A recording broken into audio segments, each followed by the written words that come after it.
Hello? Hello? Hello po? Hello, can I speak to Prokopiana, please? Si nanay? Nanay mo pala. Hain siya. Pwede siya makaistorya? Yadto po nag-irig ng siraan, sumsuman, libak. Hala daw, pwede mo banuhon? Dela. Nanay, may tawag sa im. Nabata man ini nga samot nga. Sino man ko na iton? Ambot kay wala ko manhikit ang kahimo. Aning iroy. Hello? Hello ma'am. Hello? Sino ini? Hello? Hello? Hello ma'am Prokopiana. Si Angel po ini. Wala kila nga Angel, ikaw ang kabit sa asawa, no? Ay ma'am, si Angel po ini sa Langit Department. Ay, hello po, ma'am. Nano po kunta? Ma'am, i-remind ko lang po ka mo, magti 3 years na po, tikan sito, nag-50-50 kam sa kahiluin niyo sa patronan.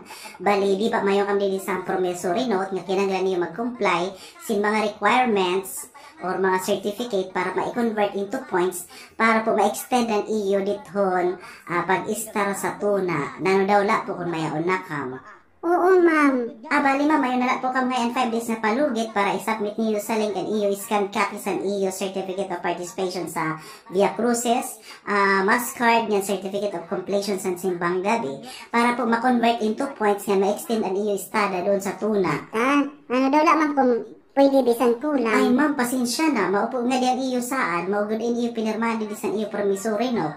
Ngayon, ang iyo po, paborito nga lula nag-file ngayon sa iyo sa petition. In kaso nga di daw ka makapag-comply, bali igagrant na mo ini nga kanya petition. Basi kami nga dilayon. Ay, sige, ma'am, magtatanggubargod aksi nga mga requirements kay naawil pak din sa tuna. Man ma'am, important reminder po, kinahanglan niya ang liwat niyo sa mga supporting documents sa iyo certificate sugad sa pictures niya and videos as a proof nga legit po ito nga iyo mga certificate niya i-submit sa link. Inay man, anak cellphone wakay. Remind ko lang sa ima, failure to submit sa mga requirements within 5 days.